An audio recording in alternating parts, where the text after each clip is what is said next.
Hello and welcome to Cage Fighting. It's your main man, Andy Gillard here. Hope everyone's doing well in the world right now. Hi everybody, Matt Guy here. Hope everybody's splendidly doodly.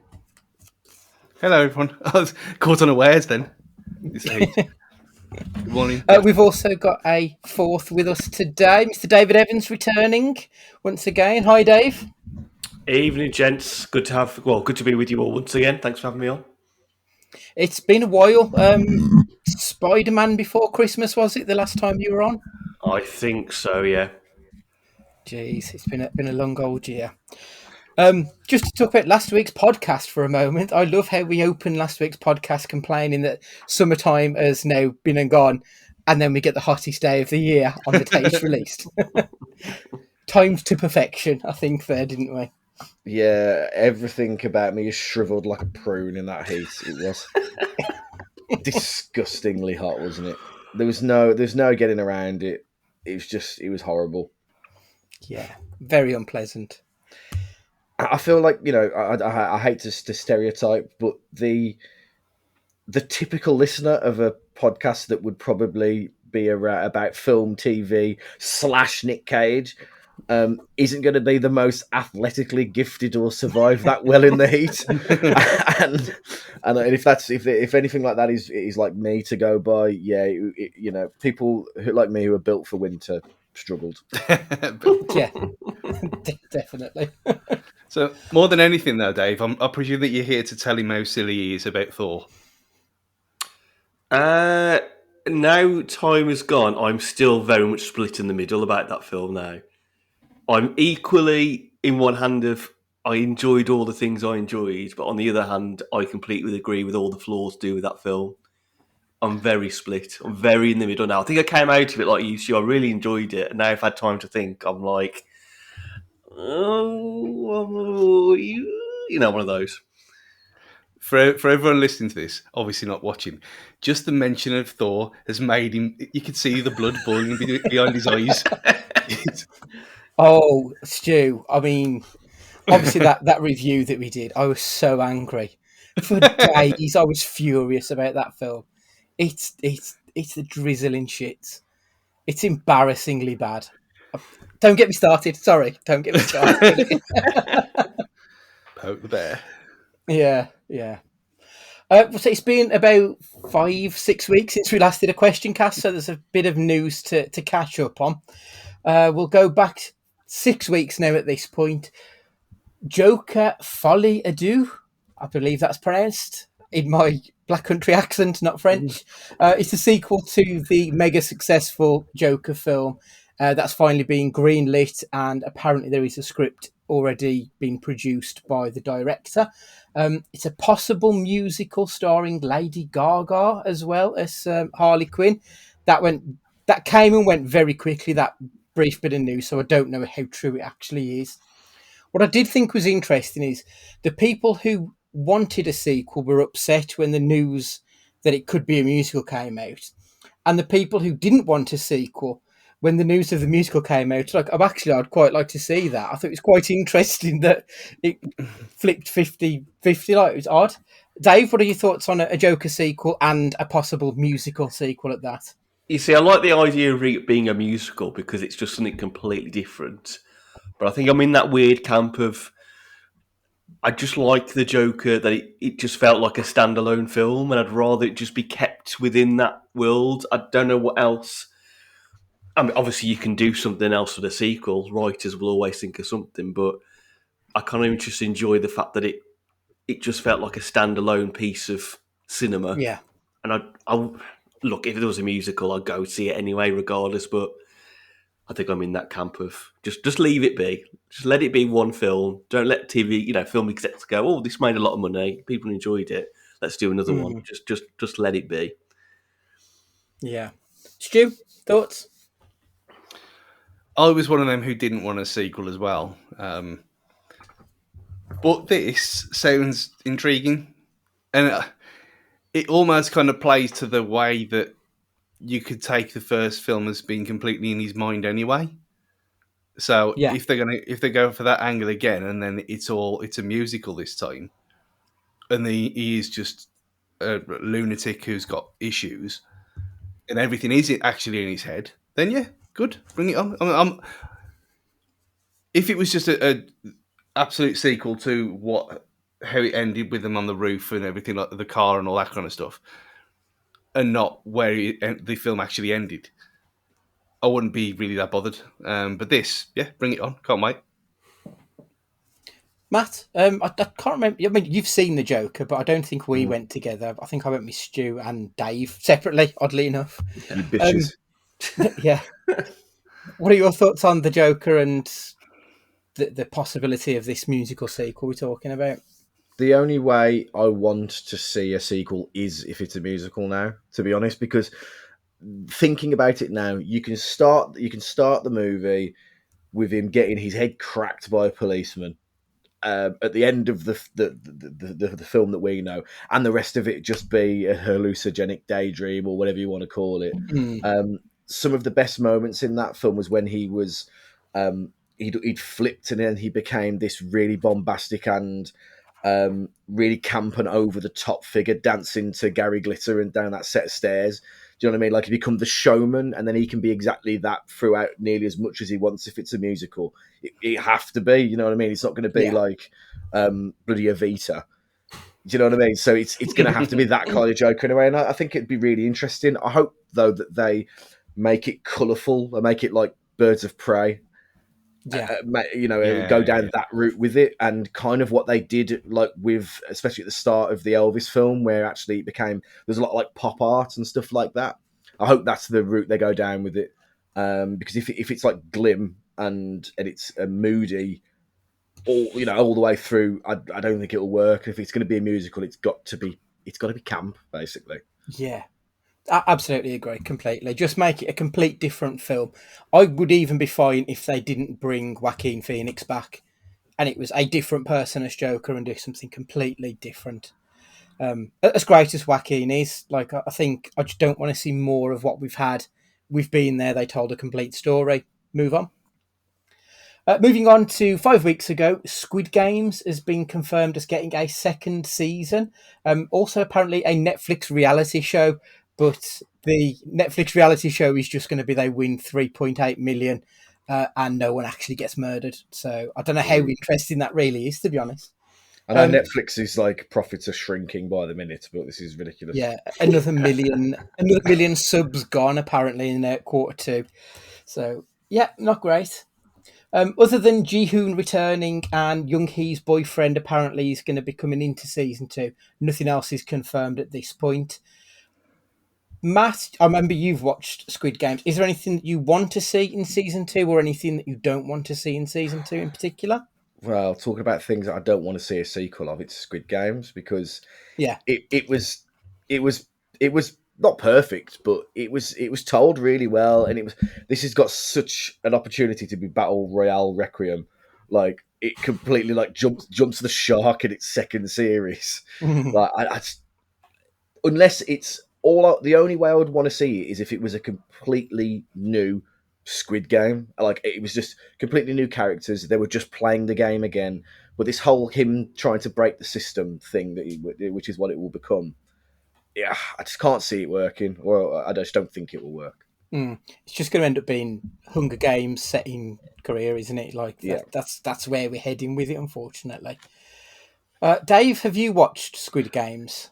Yeah, I'm with Matt. It kind of felt like a perfect one and done series, and I don't. The problem is with Squid Game, obviously, people will want to see more games, hence the title, and the whole thing of breaking down the system may not work. It'll probably end up being he gets transported somewhere else, and there's even a bigger Squid Games with bigger stakes, and it's like I don't know, celebrities or diplomats or something like that, and he's going to try and bring that down as well. And there's probably more localized Squid Games. That's not just the only one in the world. So, look, I think I'd watch it when it comes out, but I'm with Matt. Just again, leave it be. Things can be left be. You don't have to make sequels. Yeah, absolutely. Stu, is there a chance that this is going to be True Detective? They had a decade to write the perfect first season, and then they've got like 12 months to write a sequel, and it just ends up shit in the bed. Is that what's going to happen here? Nothing can be that bad ever again. I mean, that second series that's got to be the big. I mean, that we could have saved that for another question. We'll probably do it again in the future, but that's got to be the worst first to second season of anything ever, from quality dip wise. It just absolute shit. I think the thing with Squid Game, it was almost in on its own joke, like the English people, like how ridiculously over the top it was played, and I know that's how English, like Western people are portrayed in Korean dramas anyway, from what they said afterwards when people were like criticizing them about it. So it was already kind of camp anyway. So if they go more ridiculous, yeah, my only fear, kind of echoing what everyone else has said, if they try be too serious with it and try and the whole bringing the man down kind of thing, like Matt said, you don't really want to see that. I mean, in a way, I'd rather just not see him until the last episode and have it like set somewhere else, and him come in with his maybe green hair this time in the last one to kind of shake things up a bit. And that there you go. He's been in it, but he's not the star. That'd work. That'll work well for me. That'll be different and better than you'd expect, but it's a tough one. I mean, Netflix are fucked, so it's almost like, oh well, do we go whatever you want, go make it, or I don't know. It's the one I'll say most worried about because it was a surprise hit anyway for everyone, but it's so easy to fuck this one up. Yeah, it really is. Absolutely. 4 weeks ago, John Williams announced his retirement, career of over 60 years on the big and small screen. His first credit on IMDb was actually an uncredited orchestrator appearance in 1956's Carousel, and his final credit will be on Obi-Wan Kenobi. Obviously, Star Wars, Indiana Jones, Superman, Harry Potter, Jaws, Jurassic Park, and Jurassic World as well. Like, he's done everything. So, quick question then, Stu. What is your favourite John Williams piece? Star Wars, eh? It's just all day, every day. No debate. Matt, what's your favourite Williams? My favourite would be Jurassic Park, because when you get that shot, dinosaurs used to rule the world and there's a T-Rex and the music's blaring, it doesn't get the blood flowing quite as much as that. For me, I think it's just an incredible piece of music that has this uncanny ability to lift the mood. Even if you don't see a single dinosaur, you hear that music, you're transported, and that's what all the best music does. Dave, I think you're probably going to say the same, aren't you? Jurassic Park for you? Yeah, definitely. Everything Matt just said there, really. You know, if I ever go to a safari park, as soon as I go through the gates, I'm singing that tune. If I go over a hill and you can see like a vast horizon, I'm singing the Jurassic Park tune. It's such an iconic piece of music. I think Star Wars would obviously come second, but yeah, it's Jurassic Park all day, every day. See, I get those same feels for the Superman. Like that to me, obviously Superman is one of my all-time favourite films, and that the rising crescendo and everything that comes to it, I just think are absolutely perfect, and it soars in my soul when I hear it. So Superman for me is the premier Williams piece. I don't know, just clarify, not all Star Wars. I mean, Duel of the Fates. Singular right, Duel of the okay. Fates. Yeah. Oh yeah, okay. Yeah. That is an excellent piece. Yeah, and not just like Spurs trying to ruin it every year we go there and they're trying to make it something that it's not. But yeah, that piece of music is incredible. 3 weeks ago, a Jon Snow spin-off show was announced as being in the works. The show is reportedly going to be set post Game of Thrones, detailing what happens next for Snow. This feels a little bit like no one gives a shit about Kit Harington, and we need something to resurrect his career somewhat, because since Game of Thrones he's done very little compared to some of the others. And if anything, you would have thought he could possibly be the breakout star of Game of Thrones, and it hasn't quite worked. Dave, thoughts on a Jon Snow spin-off and Kit Harington in general? Oh, well, I've never watched Game of Thrones, so I can't really comment on a spin-off. I think my only thing would be knowing that they've got the... is it the prequel series they've got coming out? Is Is it House of Dragon? Yeah. Are they in danger of going down the Marvel route a tiny bit of making different franchises and spin-offs? It does feel like it's very Yeah. much. It feels almost like it's content for the sake of content. Yeah. Mm. And I think on Kit, I think his only danger at the moment is slightly being typecast because obviously he plays. Again, I've not seen it. Some kind of knight in Game of Thrones, and in Eternals, he's basically going to be playing a similar character in Marvel going forward. And has that film irked him a bit as well in terms of selection? So you need to see him something non-knighty, I think. Yeah. Matt, thoughts? I think there's a story to be told there because of how it ends. But unless they were to throw the budget at anything Game of Thrones related, like if it's not got the same level of grandiose about it, I don't want to see anything remotely Game of Thronesy. Because it's just going to feel like a Channel 5 ripoff otherwise.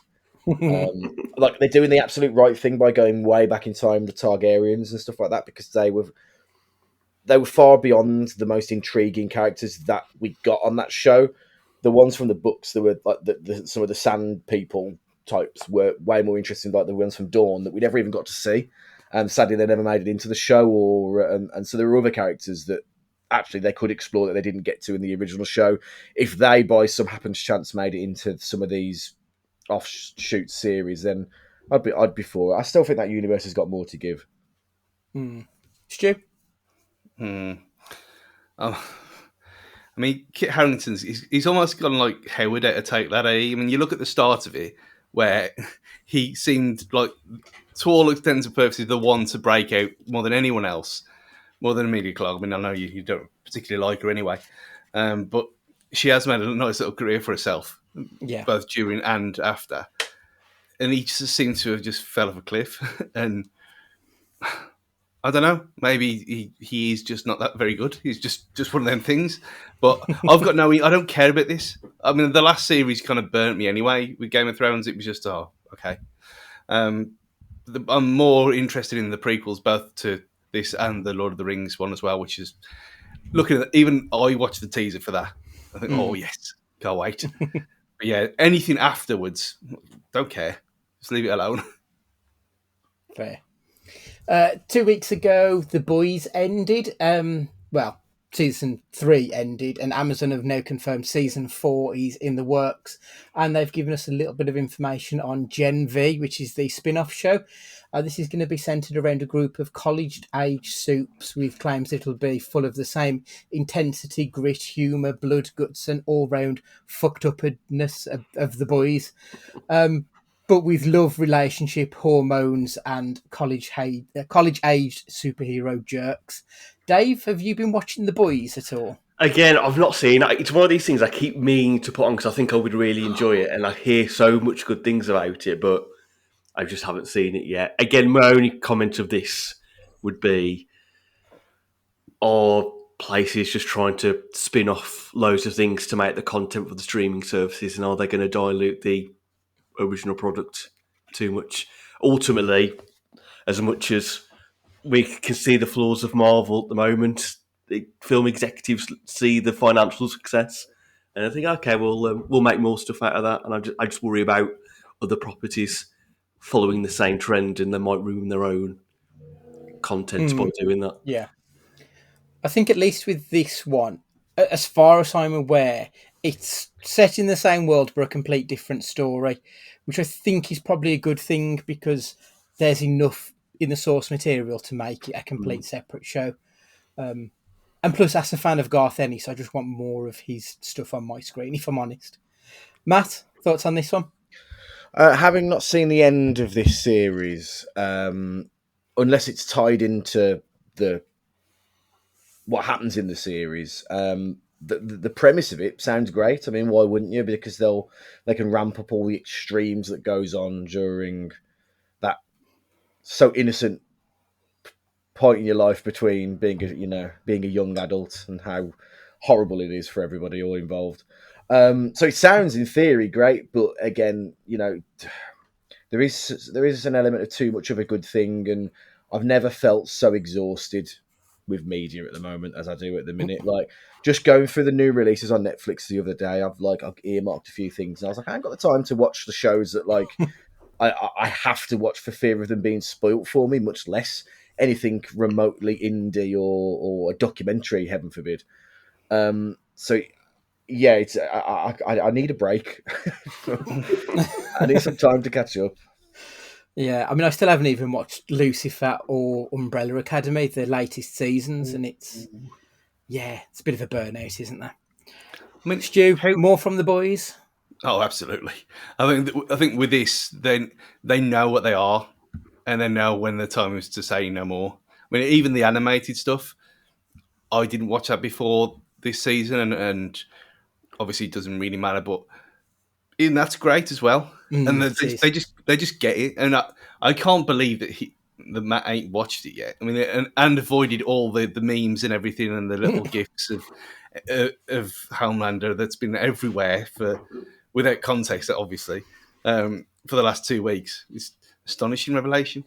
But yeah, this one, bring it on. More the merrier, because if it's the same people, the same showrunner, same writers, same everything, then yeah, absolutely. Because I mean, I've said before that I was late to this, but now I'm obsessed with it, and I almost got to the stage where I've started again, but leave that until the week before season 4, I think, and just binge. Good idea. Yeah, definitely. And last week's news: Top Gun: Maverick is now in the top 10 great or biggest grossing films of all time. I mean, before that film was released, I never in a million years thought it was going to hit this. As I said on Twitter earlier, like, the original is a well thought of film, but it's not a classic. Like, it's fun, but it's not a brilliant film. It's just it's just something that you have fond memories of. So for this to have gone so far above and beyond is just astounding. And as I said before, Tom Cruise does not miss. But I did tell you, though, I did say this, that you were wrong about this at the start.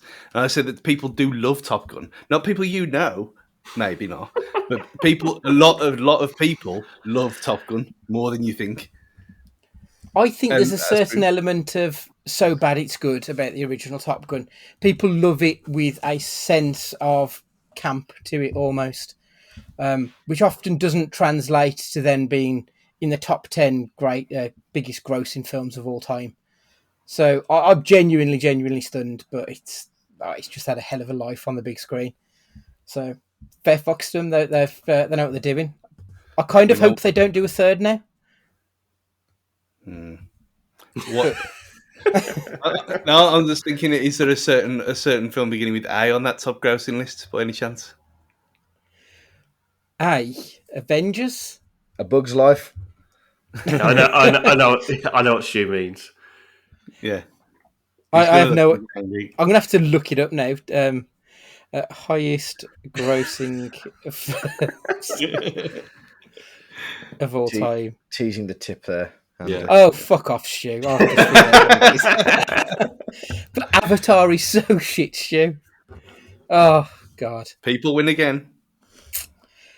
I'll be interested to see how Avatar 2 plays out. Because at Christmas time, it's either going to go one of two ways. It's either everyone's going to flock to it, or the cinema's going to be flooded with so many films, nothing quite sticks its head out. So I'll be interested to see how that one plays out. Anyway, moving on. Listener questions. Matthew, have we had any of our dear fans sending us any queries? Why, indeed, we have. There's some of the usual subjects, but that doesn't mean they're any less interesting. So let's have a quick look here. I liked your reply to this one because context was needed. Andrew Wright, is there any property such as a book, play, graphic novel, or interpretive dance, etc., that you hope isn't adapted to a movie or TV show for fear it will impact on your original experience of the source material? So that's part one. So is there anything that you just hope isn't adapted just because you've got such fond memories of the original? I mean, I have got one because it's fucking happening now with The Last of Us. Yeah, of course. David, what about yourself? So there's a series of books by author called Douglas Coupland. I don't know if you've ever heard of him before. He's done these books called like J-Pod. I read them a few years ago. It's hard to explain, but his kind of humour and his storytelling is very different.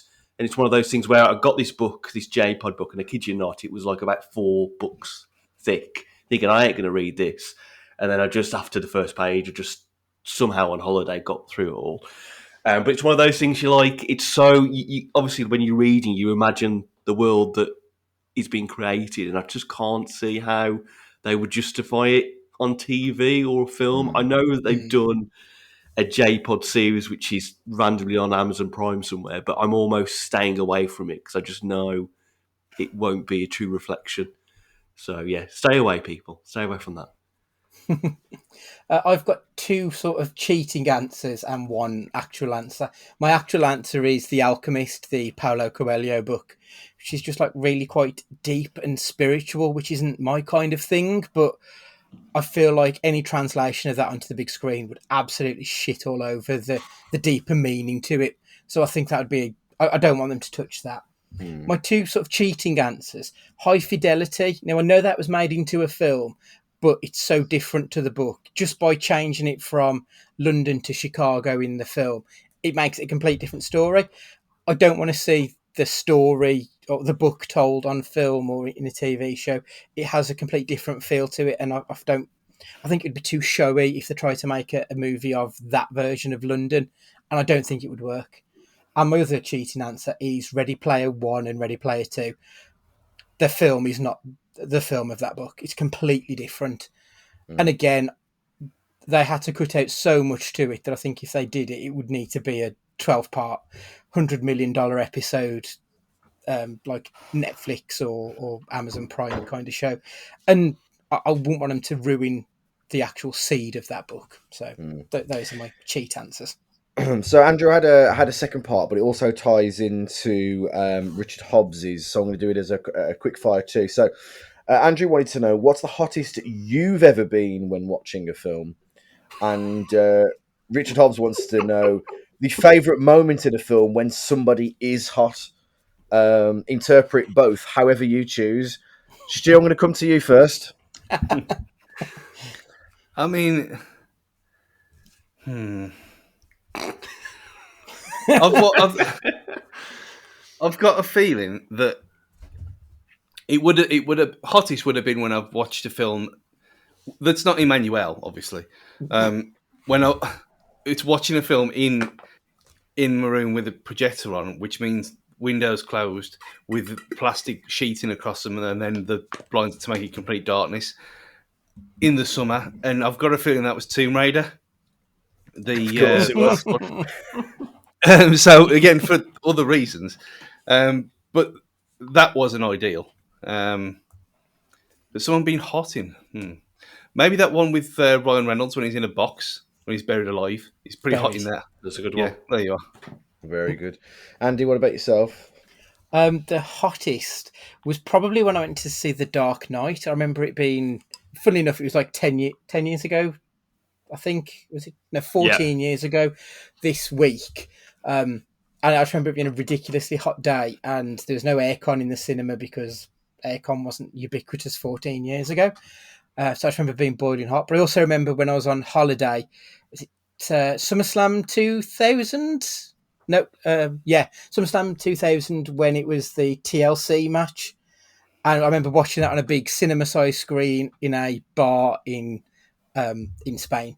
I remember just being red hot then. I know it's not a film, but that was a good memory. The one where someone was hot, I'm not going to steal what I think your answer will be, Matt. I'm going to go with Do the Right Thing, where it's the hottest day in this borough in New York, and all hell breaks loose. And like, that's a film that we mentioned like semi-often on this podcast, so I feel like that needs a mention. Well, yeah, that's very true. Yeah, Do the Right Thing. David, what about yourself? I don't really know. I don't remember anything about being the hottest watching a film. So I'm going to have to go for Rich's on someone being hot. And I've got to go straight to Anchorman when he's in the streets drinking the milk and saying milk was a bad choice. Yeah, that is excellent, to be fair. I can't remember a time where I've been particularly hot, but I remember being one of the download festivals, and they always coincided with like the World Cup or like the Euros because of the time where it is. And I remember watching an England game on a big screen, and it was one of those, you're at a heavy metal festival, but they've got the football on. So those that have kind of been dragged along to this festival that aren't really into the music get to do something they enjoy. Beers are flowing, but then you've got metalheads who don't really understand the football culture. There was more like fighting and stuff than you'd think. I remember one of it being really hot one of the times, and people were getting like dead pissy with each other about it. In terms of Richie's question, you think I'm going to mention Falling Down, but I'm not going to mention Falling Down. Oh, okay. I'm going to mention when Ross wears leather pants in Friends. Oh, yes. Yes. You know what? I'm on yet again another Friends rewatch at the moment, and this time around, maybe the fourth or fifth time I've ever watched it through, I've got a lot more appreciation for Ross this time. I used to think he was comfortably my least favourite character for like in the past, but apart from him being a proper sleazy, like almost rapey character at times, like he's a lot funnier this watch through than in previous series.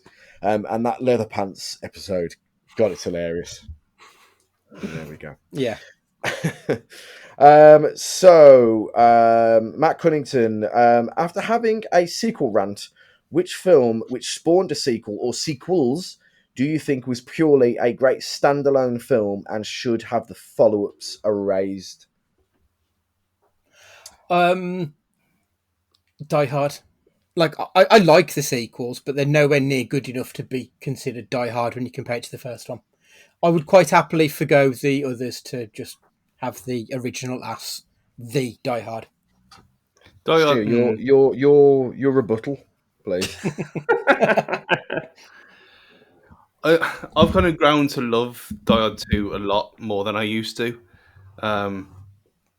In the kind of, it's a sequel by numbers of the first one, just in a different place kind of style. But the rest of them, I agree with. If you could take it as like 1.5, and then forget Vengeance 4 and whatever, then I'd agree with that. I thought he was going to say Matrix then, just to wind you up. But I didn't hate the fourth one though. The fourth one I thought was okay, so I'm okay with that.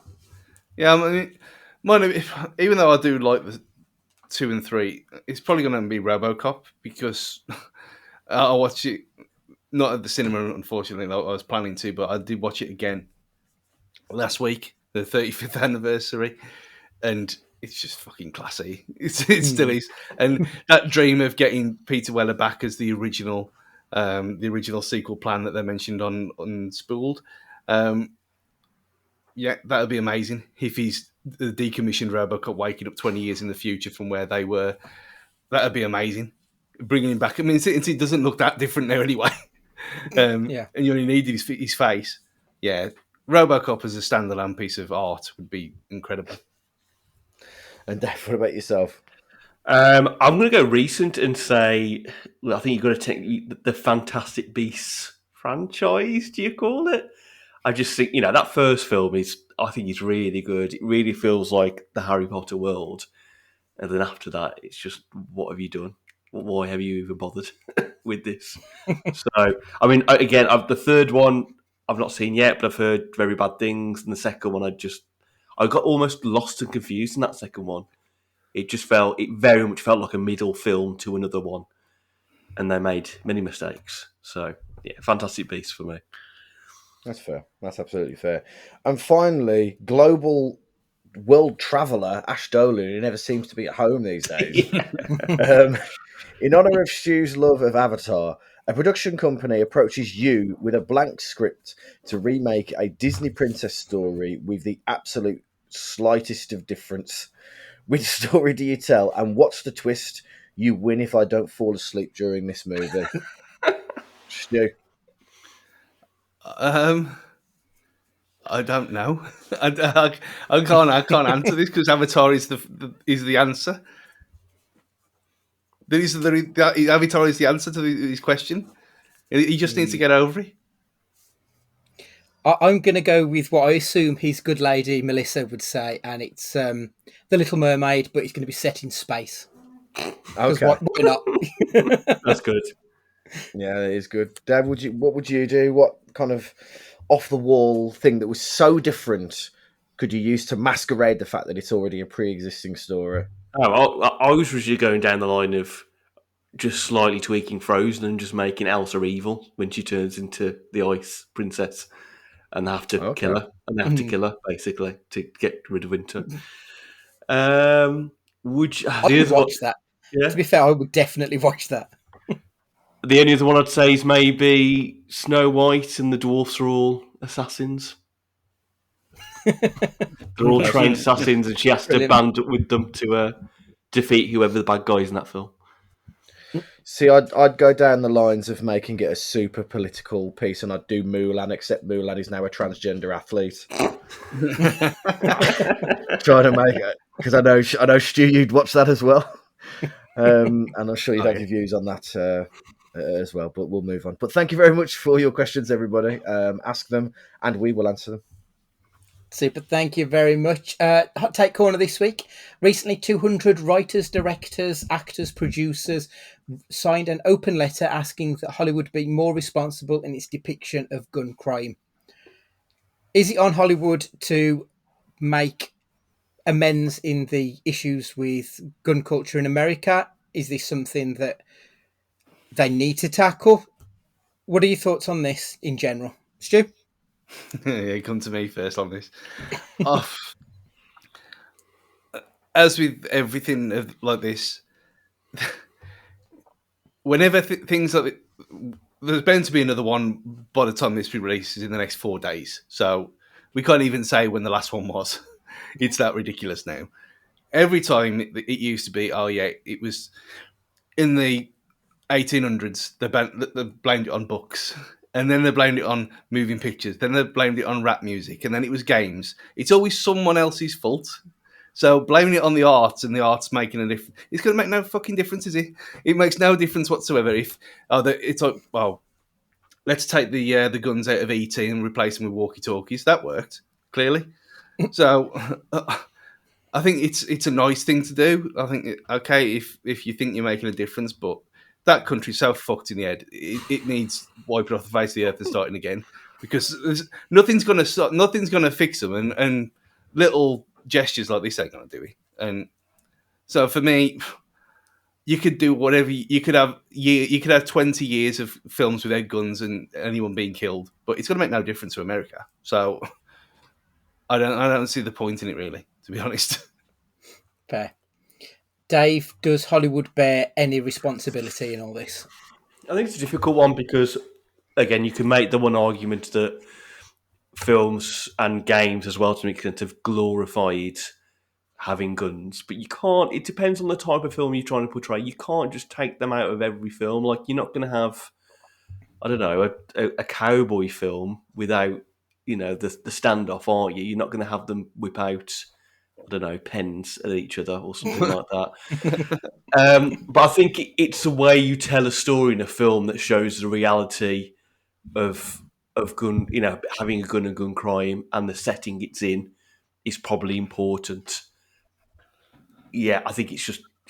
I think also in some ways that there's a sense with guns in films, it is about the escapism and just creating a made up story that doesn't affect real life. Yeah, I think it's difficult. I think again, like I said, I think it's just about the context of what the film's about and how you portray it in it. But if it's a fantasy world, I don't really see the problem. Let me just say, 165 million copies of Grand Theft Auto 5 have been sold. Jeez. 165 million people have not gone up and shot each other, have they? So, yeah, no, I know what you mean.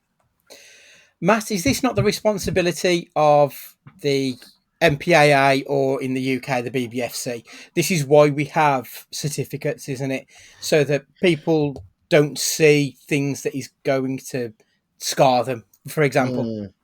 Well, I took this question a little differently. I don't think Hollywood has a shred of responsibility or should act in any way to change, because it's not the influence of guns, it's the accessibility of guns that's the issue in America, not because we don't, if this was such an influential form of media, we'd have people trying to do all sorts of things. Like, why isn't every flight school in America now fully? Why isn't everybody joined the Navy or anything like that, or wanted to be in Top Gun? Do you know what I mean? If everything, people don't see a gun and go, "Oh, I must have a gun now. I must shoot everybody."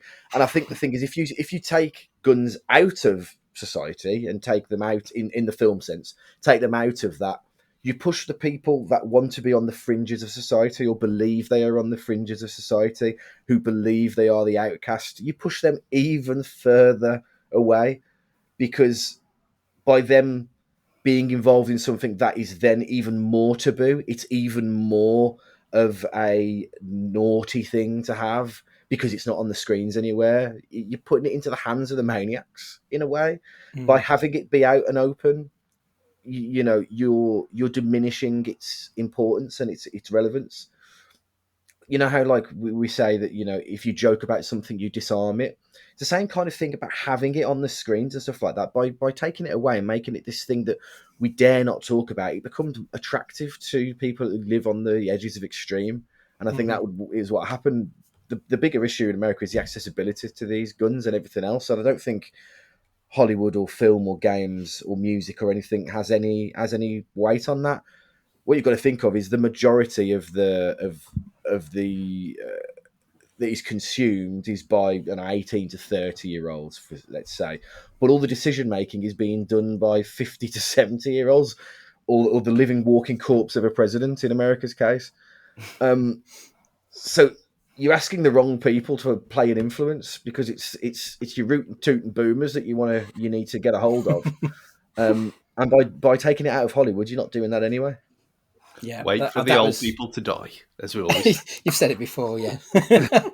that was going to be my point, is that it's the politicians who need to be doing this, not the celebrities. Especially because there's always a backlash when a celebrity tells you to do X, Y, or Z. Well, you're just a liberal elite, aren't you? What do you know? Like, it's not on the celebrities to try and tell people what they should and shouldn't be doing. It should be onto the politicians and the lawmakers. They're the ones who really need to pull the thumb out their arse and actually do something about it. But by making it more scarce in films, all they're doing, as you just said, Matt, is they're trying to sidestep the conversation. And if Hollywood's sidestepping the conversation, that's definitely not going to push the politicians to talk about it, because they're trying to avoid it best they fucking can anyway. So in the long run, I just don't think it will make the slightest bit of difference where it really needs to make the difference. Because if you're doing it, if you're removing guns from films, the only country really who's got this big issue with guns is America. So it's sort of falling on deaf ears when the rest of the world is like, well, it's not our fucking problem. You need to sort it out. So, yeah, it's a bit shit. It's difficult, but they need to do something about it themselves and not rely on celebrities to change people's minds, because it's proven to not work. I wonder if this could be our first ever death threat as a podcast. if we market this right, if we do the right hashtags, that could happen. That's it. I'll tag the NRA, shall I? When I Brilliant. Right. Okay. The non-film question this week is mine. I'm going to set the scene, and then I want an answer. So it's the middle of the summer. It's a hot, hot day. You are sat in your car. You've got your windows down. The music is up to 11. What song are you playing on your radio? Matthew.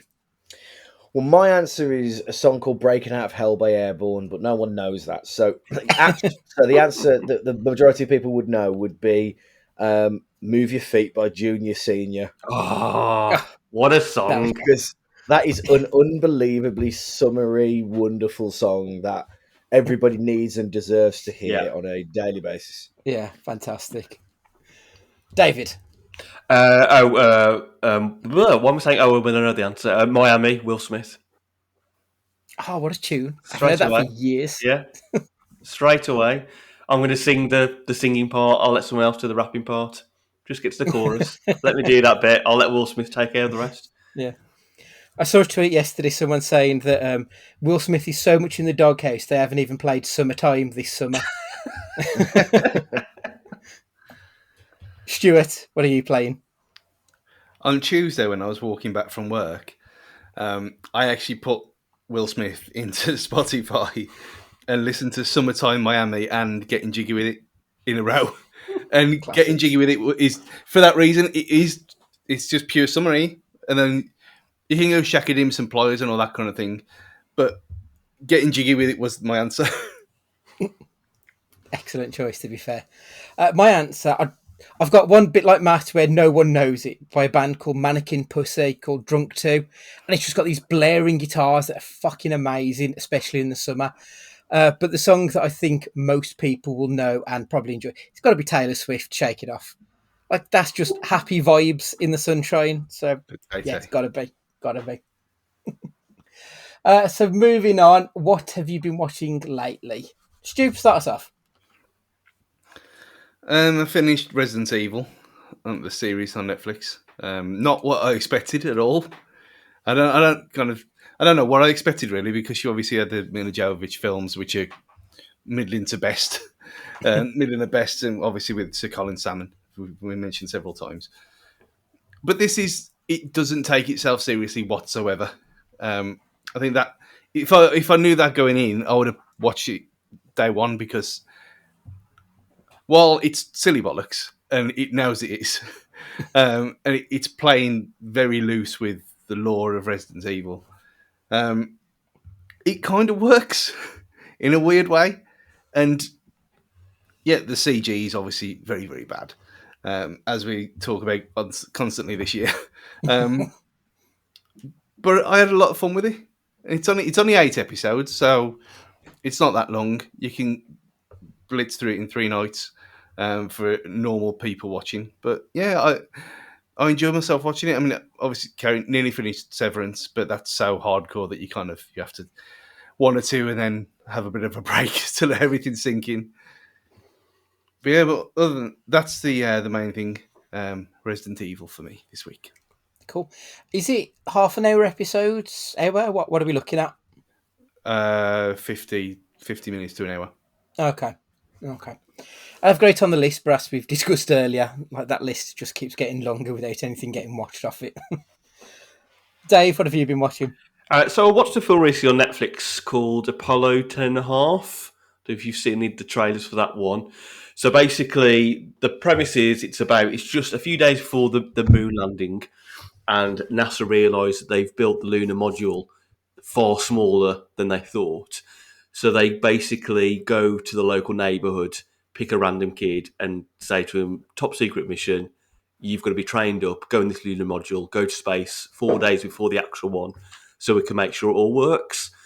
But 2 things what's great about it, though, that part of the story is almost a real sub-story. It's mainly about this guy, Jack Black's the narrator, about life in the late 1960s in America and how it was a great time to be a kid and all the different things that happened. And it's a really sweet story about this character's reflection on his family and the things they used to get up to. But what's also good about it is it's almost like a cartoon. So it's like they filmed it normally, but they've then drawn on every single frame. Yeah, it looks like a Scanner Darkly sort of Yeah. artwork. Looking at this. So I think it's Zachary Levi. He's like a sub-character in it. That's the only person I really known. So yeah, really, it took me surprise that the majority of the film wasn't really about the actual thing that's in the trailer. And I think that's what really, why I really enjoyed it. So I'd highly recommend that. And then apart from that, I've just been catching up on the latest episodes of Only Murders in the Building on Disney Plus. The Steve Martin Short comedy drama murder thing. It's been quite good. And strangely, for no reason, I've been watching random episodes of Doctor Who, mainly because of the 60th anniversary stuff that came out, and just, watching episodes that I really enjoyed, watching ones again that I didn't, thinking I'll give this another chance. The one thing I've took out of it, which is no thing against her, is anytime I've put a recent series on, I've just had to power my way through an episode, and I still feel really bad for Jodie Whittaker because I think she's been done a dirty on that whole run. Yeah, absolutely. I've still got the last 2 episodes to get. They've been sitting there on the TiVo box, and I haven't been able to bring myself to watch it because it's been so awful. Oh, is that the Flux series? Oh, the Flux series was absolutely dire. Yeah. No, there was one after the Flux, and then There was a standalone the episode, wasn't there? specials. I'd recommend watching the New Year one, the Dalek one. That's actually quite good. But the recent one, don't even bother. Do not bother. It is probably one of the worst things I've ever seen. I mean, I know I'll have to do it because of my own completionist thing and what I said a few weeks ago. But it's like it's at the bottom of like BT Sport documentaries on like pies and stuff. And that's way more important. But actually, Dave, while you're here, yet again, tell Andrew why he needs to watch Bluey. No, it's on Disney+. Oh, Andy, it's one of the greatest things ever. Honestly, I saw a tweet that there's new episodes coming to Disney Plus on August 10th, and I was like, "This is great! I can actually watch new episodes of this. I don't have to watch the same episode over and over again."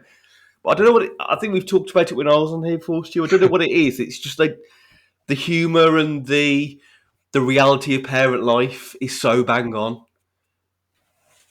Yeah, but it doesn't even. You don't need to be a parent to enjoy Bluey. It's just. I mean, the writing it shouldn't work. It does. Yeah, it really, really does. Not in the way that I had watched the Streaming Wars, South Park, the Streaming Wars Part 1 and 2.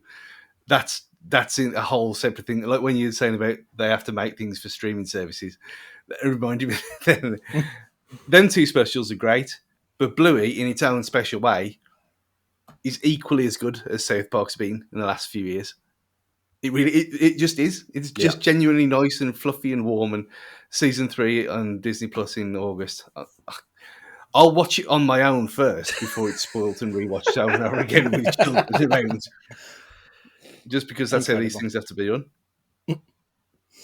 Yeah, I was quite amazed because, like you just mentioned, Dave, the day that it was tweeted that the new season is coming, the amount of people I follow on Twitter who were all celebrating this coming, and not for their kids, they were so excited to watch it themselves. I was like, okay, this has obviously got something about it, so fair play. Matt, what have you been watching? Not a fat lot, really, because I was away last week. But have we really talked about Stranger Things? We've recorded in a bit of a funny order, so I don't know if we've had a chance to, really. But Stranger Things, obviously... I haven't watched it, so... Have you watched it now? Yeah, I've watched it now, but last time we recorded, I hadn't watched any of it, so that's why we ain't talked about it. So we can go full in there. Yeah, I've seen it all, yeah. Well, I'm not going to go into too much of it, but Stranger Things, which I absolutely loved, it's funny because all of the hoopla about the episode running times was just showed how completely farcical it was, and everyone kicked up such a fuss because in the end, it made it wasn't even though like it should have a good story could have been told in an hour. It was a pure joy to watch all the way through, and I was only left wanting more. However, not everybody loved it. I won't name names. However, some people very close to my heart were not a fan of this series, and basically talked about how we got no answers, only more questions. And there is becoming a bit of a habit in modern TV and film now where I'm a bit sick of XYZ place will fall as the last series of anything. Yeah. That's becoming a bit of a trope at the moment, where the last series is always this build up and everything is going to reset at the end, or everything's going to be destroyed, and it's the final. Like it just feels like that's more and more and more. And obviously, that's what's happening in Stranger Things without giving too much away for those who haven't seen it. But I loved it. I thought it was fantastic. I can't wait for more. I started Resident Evil. I'm enjoying it. To be fair, it's not groundbreaking, but it's not massively throwaway. It's good that they've just took a property, took some of the elements, just to kind of shoehorn it in as Resident Evil, but it's its own story and a fun story at that as well. It's the way it's done is quite unique. So I'm enjoying it so far. And as I mentioned earlier, me and Sam are basically our tea time viewing 2 or 3 episodes of Friends while we're eating our tea. and you're surprised how quickly you can consume TV when you're doing it like that, and how easy it is. And so we're into like Chandler and Monica are about to get married. We're that far through. So yeah, see, we've got blasted through it really quickly. Cool. On my TV and in the cinema. On TV, I watched Ms. Marvel. Like I said earlier, it felt like it was just very much hashtag content. Like It's just ridiculous. It's just... it just nothing happened for 90% of the show, and then we got a little bit of story at the end, and it's just okay. It wasn't awful by any stretch. It's nowhere near as bad as any of the other stuff they've put out on Disney Plus. But it was just more of the same generic comic book movie-esque stuff.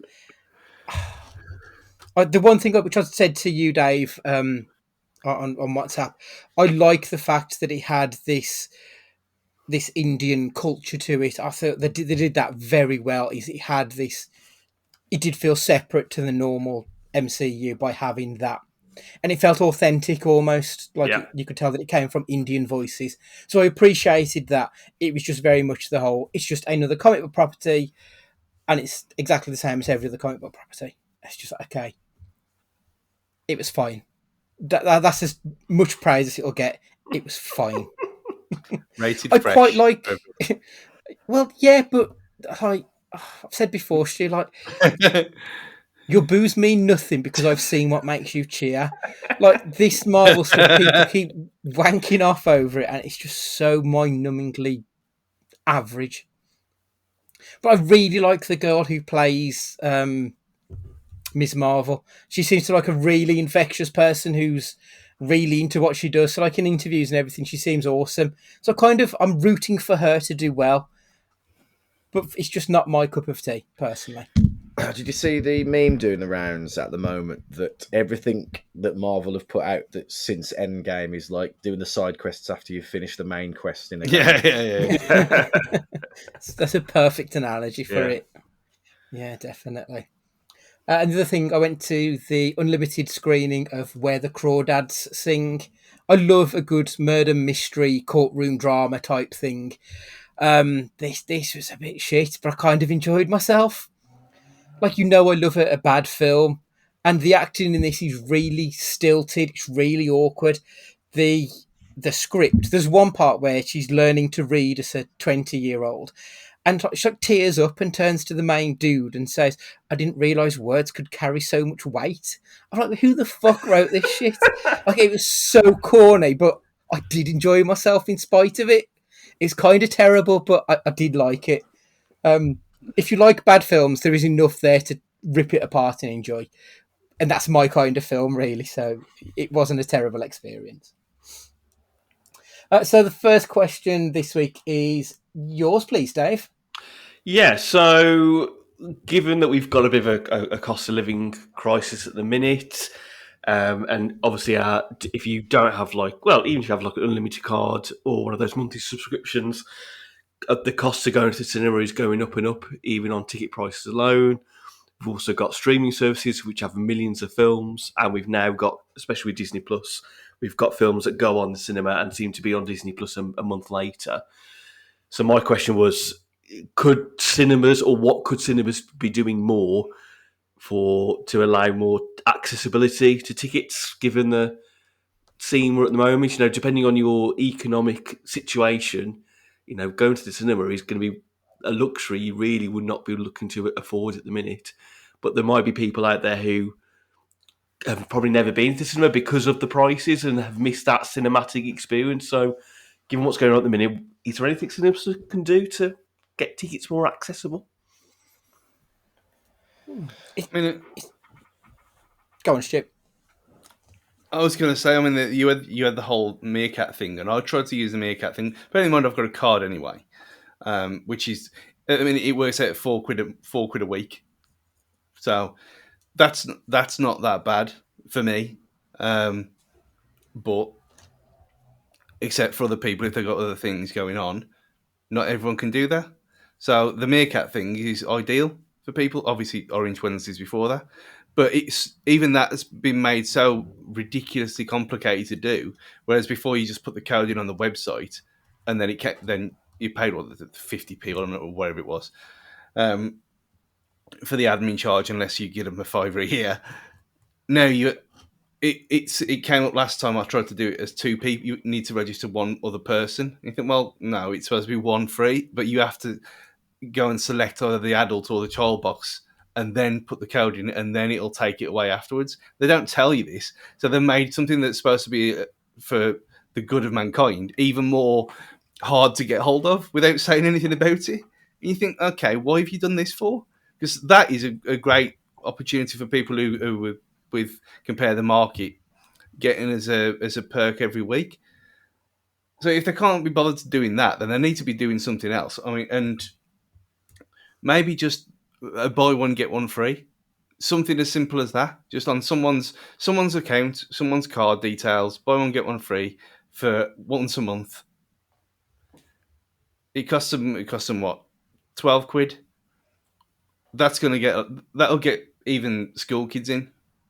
If you can go with your friend and you split the cost £6 each, there you go. Just something nice like that. Yeah, obviously people could abuse it and get around it using different cards and PayPal and whatever, but not many people are going to do that if compared to ones who use it genuinely. I think that would be a good way to do things. They do sort of need to future-proof themselves a little bit, because it's so... Like, I mean, I'm very privileged that I've got this unlimited card that it's, 15, 16 quid a month, and I can get to see all the films I want. But if that wasn't available to me, I wouldn't see half the films that I do now, probably. Like, it pays for itself with me because I go so regularly. But you are right, they do need to definitely do something a lot more to try and help it, even if it's just a case of saying you get a free small popcorn with your ticket. Just something, because, I mean, obviously, Dave, you've got yourself, your good lady wife, and your 2 children. If you were to go to the cinema, that's what? So you've got 2 adult tickets are about, 10 quid? 2 kids' tickets, I mean, are they, 6, 7 quid? Yeah. 8 quid? Like, already before you've even got your arse in the seat, you've spent a lot of money. I can imagine the kids want some popcorn. Like, it mounts up quickly. So they do need to offer some incentives just to try and get people in. And if it's a case of, if there's a family day where you just pay, I don't know, a flat rate, say £15, and your whole family can go, whether that's 3 people, 4, 5, whatever, just to get them in the cinema. Because then at the same time, you're letting kids come in and get the experience of going to the cinema. And that could be something that they fall in love with and then they want to do ad nauseum for the rest of their lives. Like, it is then going to put money back in the cinema's pocket in the long run. So I do think that they could probably do more to try and appeal to the family man, so to speak, personally. And it sounds like they ain't got the space to do that either. I mean, every film that we've been in together, I mean, even when I've gone in the middle of the day, obviously you're not going to get it packed out. But when we've gone to, like we went to watch Elvis, that was the third full? Yeah. If that. And that was the prime time on the night on a Thursday. You think, okay, Thursday night film night like it used to be. There was loads of space. Well, no, that was a Tuesday, so that was a 2-for-1 night. Yeah. Oh, yeah. So, I mean, and it still wasn't even full on a 2-for-1. So, yeah. Matt, what are you thinking? Twofold, really, I suppose. Tapping into more of what we consider off-peak. For the running costs of what it costs for them to put on a cinema per film, per screen, per everything. And then so many times you go in and there's 5 people in there. For the sake of that, having dramatically reduced costs for middle of the afternoon on a Tuesday when nobody's in isn't going to hurt them. They're not going to get any less people because of that. Do you know what I mean? Their profits must be next to none for those screenings in their ceiling costs. So dramatically cut the costs for off-peak times. You can keep your peak times as they are. Cut the cost of a film once it's been out for X amount of time as well. Make it more attractive of a prospect, because the people that are going to be going who want to see your midnight showings, you put that film at 25 quid, they'll pay 25 quid. Like your money is safe as that cinema, because those people are going to go see it. Whereas people, if they haven't seen the film and it's been out for a month, but they see that it's now at half the price or something like that, that they'll see it. And I think more can be done in related to schemes like Microsoft points or the ones that you build up, or your club card and things like that. Like, I think the cinemas need to get to more of these things and build more partnerships with brands that everybody has to use. Everybody has to buy food. You know what I mean? That's not an if. There's not an if and a but about it. So get it. If they had more partnerships with supermarkets, that with every £20 shop you got a free ticket. With every £50 shop you got a family ticket, and you know what I mean.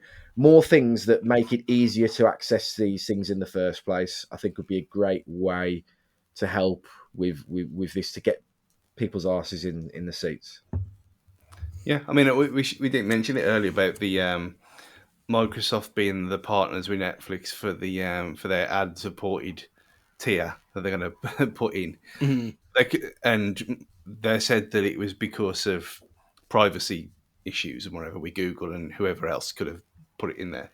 But it ain't beyond the realms of possibility now that you give that couple of years, and a Netflix tier is incorporated in Game Pass. So they only then have to partner with a certain cinema chain and say, okay, there you go, there's your Game Pass. Game Pass Ultimate Plus or whatever can now include. So you get your free games, you get your Netflix, and you can get cinema as well. So yeah, it goes big corporation, big government, and all that kind of thing. But if it helps people out, then why not? Absolutely. Dave, what would you do to help the common man?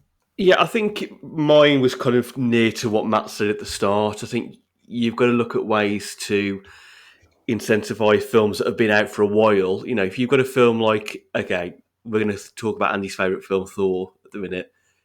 Thor will probably still be at the cinemas now, but there'll be not many screenings available. How many of those screenings are going to be even half full? Is that the way you then try and get school kids in and make deals with the school and say, we'll give you a massive discount on so many seats if you come and see this? Because ultimately, cinemas are going to make money back from the food and the drink, aren't they? So as long as they can get people in, it's likely that some of those people are going to go and purchase food and drink at the cinema.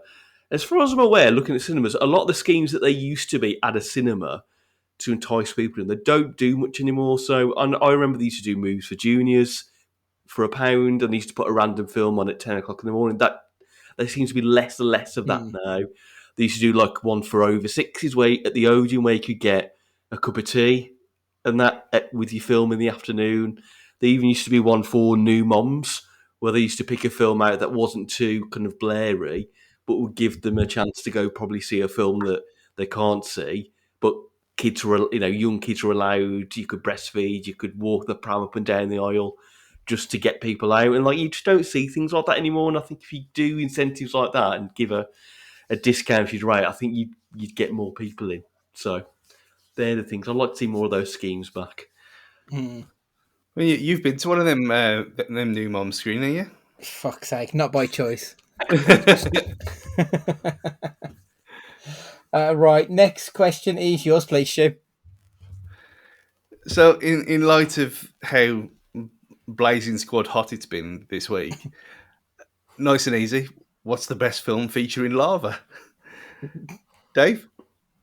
Volcano, that one with Tommy Lee Jones, where they're going to stop the volcano through the street. It's such a daft film, and I love the bit where they get all the fire trucks together just to go all at the lava. I remember as a kid thinking, it'd be so good if you could get loads of blast toys and just get them to all squirt at the lava. But yeah, that's my favourite one. Matt, what's yours? It's quite simply put, Austin Powers, the spy that shagged me. Dr. Evil's second hideout inside a volcano with his pupils being windows is true visual art at its finest. Yeah, it's a classic, that film is. My answer is Moana. The end scene where he's fighting to get to Te Fiti. Like, that scene is so exciting when he's fighting I can't even remember the name of the monster that he's fighting, the lava monster. It's brilliant. I watched it again like 2 weeks ago. I've watched this film a ridiculous amount of times. I absolutely love it. So yeah, it's Moana. Yeah, Moana was obviously mine as well, but I knew that you'd say it. So the obvious answer is Dante's Peak, because how can it not be? I don't Was think Dante's Peak the one with James Bond in? Am I thinking of the right one? Yeah. I don't think we've even mentioned that film in 2 years of doing this. There might be a reason, but I watched it a few years ago, and it's actually a lot camper than I remembered it being. in a very 90s kind of way. It's definitely one of them. If Nicolas Cage was in it, it'd be in like the top 10, because it's very silly bollocks. Superb. It's been so long I can barely remember anything about it, to be honest. Might be worth a rewatch. My question's next up. What is the best film that you've seen that you never want to watch again? Stu?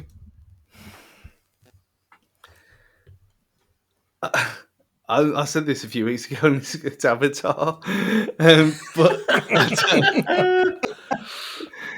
but I know I'm going to have to watch it again.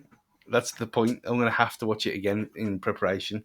So actually, there's one film that I've only seen once, and I absolutely loved it, and I've never watched it again because I thought if I do watch it again, it's not what I thought it was. It's going to ruin that whole part of my life for me. And that's the a very old 1997 film called The Game with Michael Douglas, Sean Penn, James Reuben. It's very.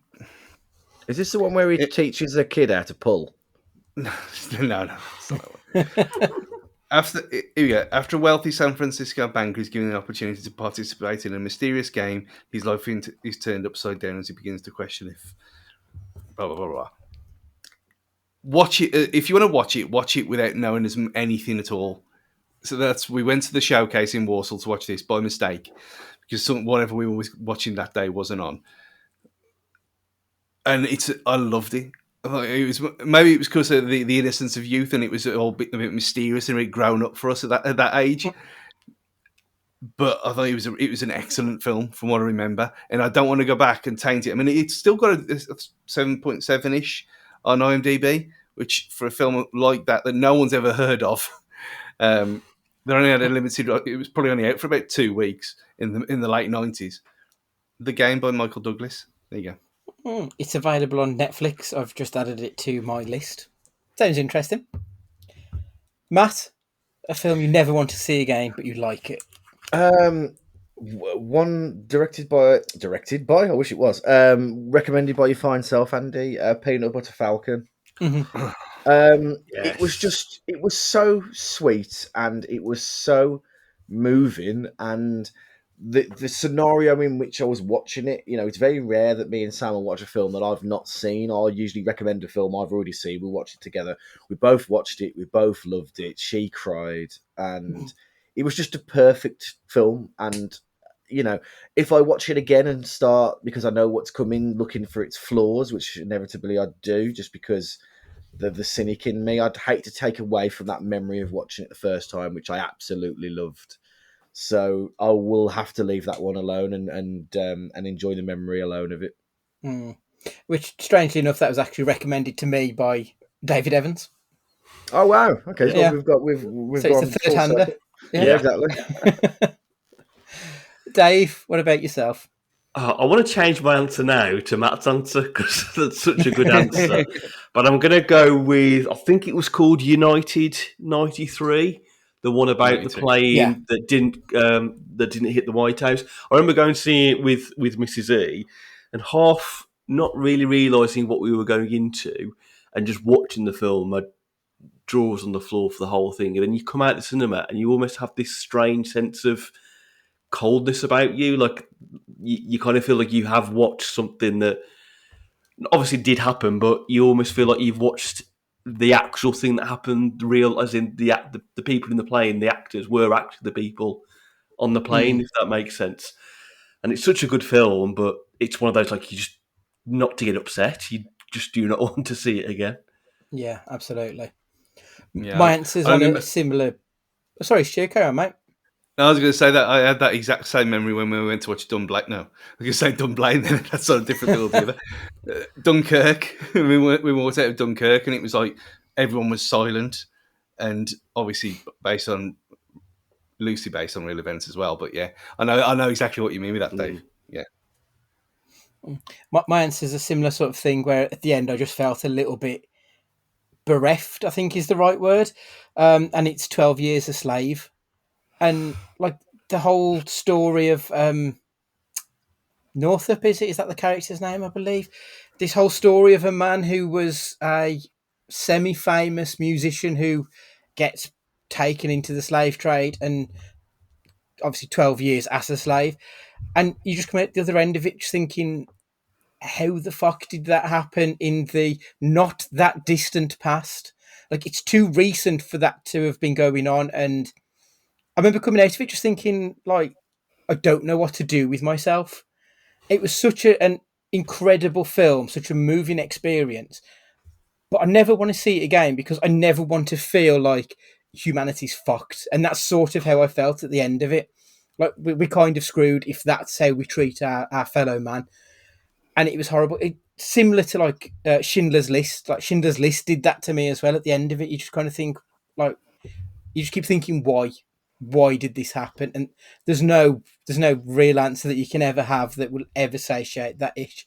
But yeah, those two films, especially for me, just they destroyed me to a point of I never want to experience that again if I can help it.